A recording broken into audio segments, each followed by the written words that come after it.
Ang ghostly bell ringang sa sandaling nagdala ng isang biglaang ginaw sa opisina. Si Ralphie ay naging malubha, ngunit siya ay tumingin pa rin ng kainahinala at nagtaka kung sino ang tatawag sa kanya sa isang huli na oras. Sa sandaling sumagot siya sa telepono, ang growling ni Cooper ay nagmula sa kabilang panig ng telepono. Siya ay sumigaw ng pag-alit, "Ralphie, alam mo ba kung ano ang isang bobo bagay na nagawa mo?" Tandang padamdam panipi. "Uncle, ano ang nangyayari dito?" Si Ralphie ay masindak, natatakot siya na lumipat pa. Ang tagapagtatag ng Graham Group, ang kanyang pinakamatanda na tiyuhin, ay nagagalit sa sandaling ito. Hindi niya nakita ito bago. Ano ang nangyayari? Ano ang isang hanggal na tanong? Si Mr. Maximilian ba ngayon? Tinanong ni Cooper sa isang chilling voice. Si Ralphie ay nanginig dahil ang pangalan ay wala sa kanyang sorpresa. Itinaas niya ang kanyang mga kilay upang tingnan ang wimpy bastard. Siya ay nakatayo roon, nakaka-relax, ang mga kamay sa kanyang likod. Oo, siya ay. Tumugon si Ralphie ng magmadali. Sumigaw si Cooper, "Ikaw, humingi ng paumanhin sa Mr. Maximilian kaagad, at makinig sa Mr. Maximilian para sa lahat ng iyong pakikipagtulungan sa HCT.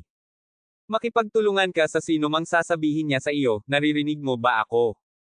Tandang padamdam. Si Ralphie ay nadama ang takot. Nagtaka siya kung ano ang nangyayari sa impyerno. Hindi mo ginagawa ang kanyang elder. "Uncle, ano ang ginagawa mo?" Maximilian, ay isang wimpy son-in-law mula sa Griffiths. "Bakit mo pinapahalagahan ang tungkol sa kanya?" Si Ralphie ay nagtanong sa kawalang paniwala, ang kanyang mga mata ay nag-iingat sa paligid ng katawan ng Maximilian. "Sino ang impyerno ang taong ito? Gaano ka ng ahas? Hindi ka na dapat sabihin na muli. Mr. Maximilian. Kung piece of namin Mr. Maximilian, ang Graham Group ay malapit ng mabangkarote." Sinabi ni Cooper. Pagdinig na, ang puso ni Ralphie ay napunit, na parang nagdusa siya ng kulog. Nalilito siya. Gayunpaman, kung ano ang sinabi ng kanyang tiyuhin, ang Maximilian ay hindi sa lahat ng narinig niya. Sa sandaling ito, ang katawan ni Ralphie ay kinuha sa takot at ginaw. Ang malamig na pawis ay tumulo sa sulok ng kanyang noo.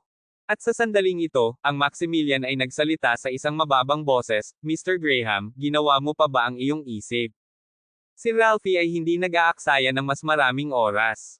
Dali-dali niyang sinabi sa Maximilian na may respeto, "Mr. Maximilian, naisip ko na ito.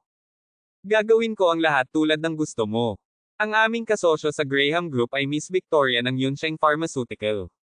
Tulad ng sinabi niya, ang ilang mga security guards ay nagmadali mula sa pintuan at sumigaw ng pag-alit, "Sir, ang binatilyong ito ay narito upang lumikha ng gulo, siya ba ay Champagne? Sino ang impyerno? Paano mo mapapatay ang iyong sarili?" Maraming malaki at mabigat na mga gwardya sa seguridad. Sumigaw sila sa Maximilian na may mga bato ng kaguluhan sa kanilang mga kamay. Ang ulo ni Ralphie ay tinakpan sa malamig na mga pawis nang makita niya ang tanawin na ito. Pop! Si Ralphie ay pumutok sa taong nakikipag-usap patungo sa Maximilian. Si Ralphie ay nawala ang kanyang pagkasubo at yelled pag-alit, "Gaano ka manggahas? Itigil ang pagiging bastos sa Mr. Maximilian. Lumabas ka rito, lahat kayo." Ang punong panseguridad ay dumbfounded. Tinakpan niya ang kanyang nasusunog na pisngi, at walang ideya kung ano ang gagawin. Nagtaka sila kung ano ito. "Mr. Graham, naisip ko na ikaw ang nagsabi sa amin." Tuldok-tuldok panipi. Ang kanilang pinuno ay sinusubukan pa ring ipaliwanag. Agad na binigyan siya ni Ralphie ng isang galit na nakasisilaw bago ang groveling at nakangiti sa Maximilian. "Mr. Maximilian, sorry, ang mga taong ito ay sobrang hanggal. Kukunin ko ang pag-aalaga ng lahat ng iyong mga kahilingan, at magkakaroon ako ng impormasyon na lumipas bukas." Maximilian nodded at sinabi, "Magkano obligado sa iyo pagkatapos? Gusto ko pinahahalagahan ito kung gagawin mo ang pampublikong ito." Alam ko. Si Ralphie ay nagmamadali na tumindig sa kanyang ulo. Maximilian kaliwa sa lalong madaling panahon pagkatapos niyang sinabi na si Ralphie ay yumuko sa kanyang likod. Pagkatapos ng Maximilian siya ang malamig na pawis mula sa kanyang ulo. Ang pressure ngayon ay masyadong maraming para sa kanya. Cooper Graham tinatrato siya ng labis na paggalang. Mahirap na labis sa kanya. "Naririnig mo ba ako? Pagkatapos ay magmadali at mag-ayos para dito, tandaan, huwag gawin itong pampubliko. Ang sino mang hayaan ang pusa mula sa bag ay parurusahan." Walang pagbubukod at walang awa. Sinabi ni Ralphie sa katulong sa tabi niya. Pagkatapos ay binigyan niya ng babala ang mga bantay. Ang karamihan ng tao ay tahimik, nodding ang kanilang mga ulo ng walang pag-aatubili. Ito ay hating gabi na ang Maximilian ay bumalik sa sahig. At itabi ito. Pagkatapos ay tumingin siya sa gilid sa Victoria's masarap sa kama. Hindi niya siya pababain muli. Ito ay isang pangako na ginawa niya sa kanya. Alam mo na ang Maximilian ay bumalik, si Victoria ay naging Maximilian at nagtanong, saan ka naroon? Maximilian ngumiti at sinabi, ako ay nasa labas lamang. Matulog ka lang. Kailangan nating bisitahin ang sisi sa ospital bukas.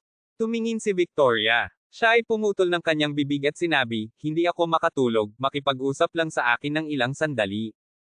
Okay. Tumugon Maximilian. Gayunpaman, ang silid ay nahulog sa lalong madaling panahon dahil si Victoria ay hindi alam kung ano ang sasabihin. Pagkalipas ng ilang minuto, sinabi ni Victoria, kalimutan ito, matulog ka lang. Pagkatapos ay pinagsama niya at binabalik siya sa Maximilian. Ang kanyang maliliwanag na mata ay brimmed na may luha. Siya ay nakatingin sa white crescent moon at kumikislap na kalangitan mula sa bintana. Maximilian ay tumingin sa likod at tahimik na isip ni Victoria na tiyak na igagalang niya ang kanyang mga salita. Ibibigay niya sa kanya ang buhay na ipinangako niya noon. Nais niyang ipagmalaki siya at si Sisi. Hindi magtatagal bago alam ng lahat na ang Maximilian ay lahat ngunit isang duwag. Hindi sila nagsalita para sa natitirang gabi. Maaga sa susunod na umaga, umalis si Victoria para sa trabaho.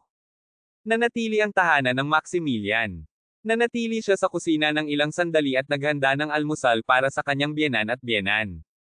Bumalik si Laura mula sa ospital kagabi. Siya ay pagod na.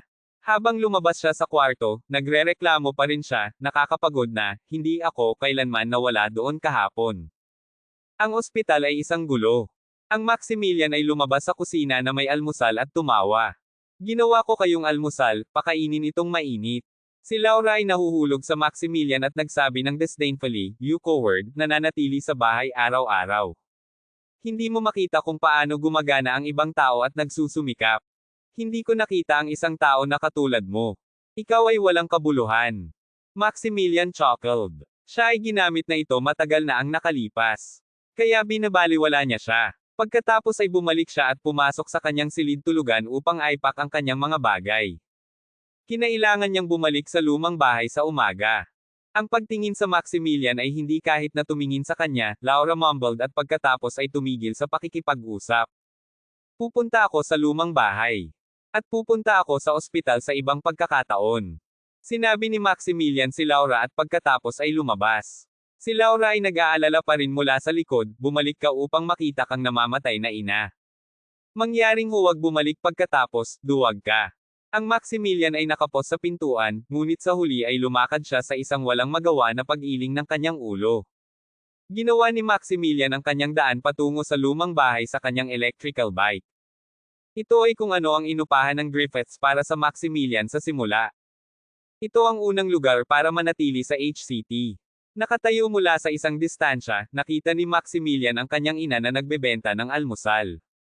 Ang kanyang mukha ay haggard at ang kanyang figure ay manipis, ngunit siya pa rin tumingin napaka-eleganteng. Siya ay isang beses sa isang babaeng babae. Ito ay kaya kapos palad para sa kanya upang tapusin tulad nito. At ito ay ang lahat dahil sa babaeng iyon. Maximilian nagpasya siya ay ibabalik ang lahat ng bagay na siya ay nawala sa Dragon Queen. Ang Maximilian ay huminga ng malalim, nagmadali at tinawag ng malakas, Nanay, hayaan mo akong alagaan ito para sa iyo. Ang babae sa kanyang mga 40s ay itinaas ang kanyang mga kilay. Tumingin siya sa Maximilian na may mapagmahal na mukha at ngumingiti ng malumanay. Pagkatapos ay tinanong niya, bakit ka bumalik muli? Ang iyong mga in-law ay mapataob. Maximilian chuckled. Tinulungan niya siya na iset up ang kalan at sinabi, mabuti. Sinuportahan niya ang kanyang ina na lumisan. Pagkatapos ay nakaupo sila at nakikipag-chat. Kailangan mo ng pahinga, gagawin ko ito.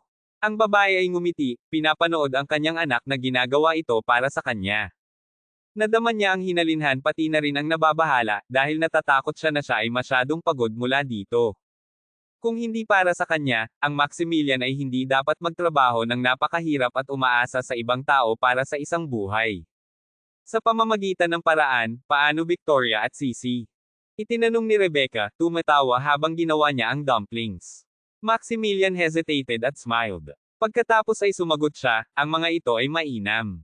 Ang tinig ni Rebecca ay nanginginig dahil sa kalungkutan. Tinanong niya, kailan makakita ako ng kapatid? Maximilian hesitated para sa isang habang. Siya ay tumingin ng isang maliit na walang magawa tulad ng sinabi niya, alam ko na mismo siya, maghintay lamang ng ilang araw. Inalis ni Rebecca ang mga luha mula sa mga sulok ng kanyang mga mata at nodded ang kanyang ulo. Alam niya na ang kanyang anak ay nabubuhay ng husto, kaya lagi siyang nadama na magtanong sa kanya na gumawa ng kahit ano. Sa eksaktong sandali, ang isang pares ng mga punks ay lumapit. Lamang na set up, ang mga customer na kumakain ng almusal sa shop ay mabilis na tumakas sa lahat ng direksyon. Maximilian, hindi ko inaasahan na narito ka ngayon. Ang binata sa ulo ng grupo, ay nagsabi na may isang malas na grin sa kanyang mukha. Nakuha niya ang parehong mga kamay sa kanyang pocket trouser, naghahanap ng masyadong mapagmataas. Maximilian stood sa harap ng kanyang ina. Pagkatapos ay tinitigan niya ang lalaki na may matinding pananalita, nagtatanong, Franklin, ano ang gusto mo?